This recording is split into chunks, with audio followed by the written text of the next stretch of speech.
kaleessarraa baratee booriif yoon taane gamnaa maal jedhinaan jettu si waanuma hin jedhin qabnaa ameesi cabdee duuteef jabbii mucharree hodhaa kan garaan firan godhin adaraan fira godhaa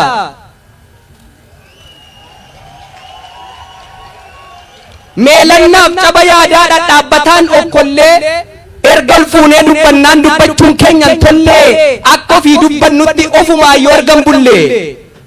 erga abaqii barbaacha callaa lafatti dhiifne kai jennee otuu namatti nu ofii keenya arga ciifne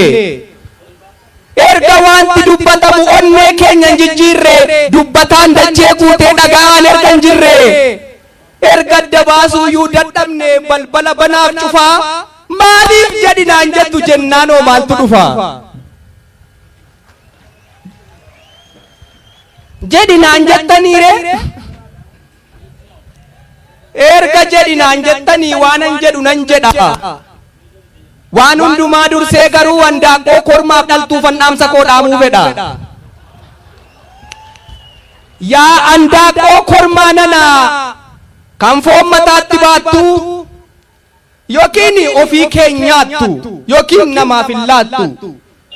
ganama obboroo kaatee bakkee keessa utaalta foon mataa irratti baattee raamoo lafaa funaanta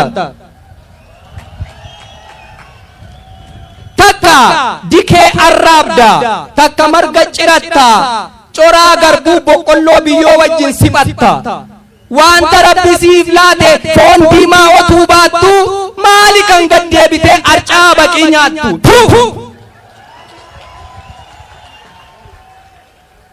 atis altuu handaaqoo nana kan koomeen lafan geenye asiif achi utaalta kutkutiin sin dandeenye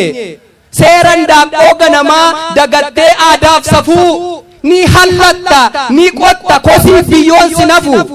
urufa dachee bal'aa bakkuman dhibiin keessaa baalleedhaan gargar haatee awwaara gidduu teessa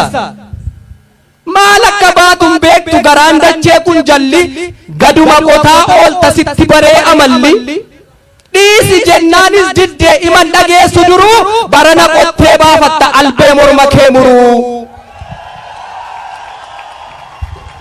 lakkii yaa lukkuu nanaa lukkuu qalbiin haphataa dhiisi kan jedhan dhiisi dhuma keetu salphataa saba kee foflattee dhugaan kan qabsooftu kanaaf jiraatee miti reeffa kee sodaatanii finfinneetti faamunaa keessaa si baasanii kanaan turreem silaa hatee galanni kee yartuu si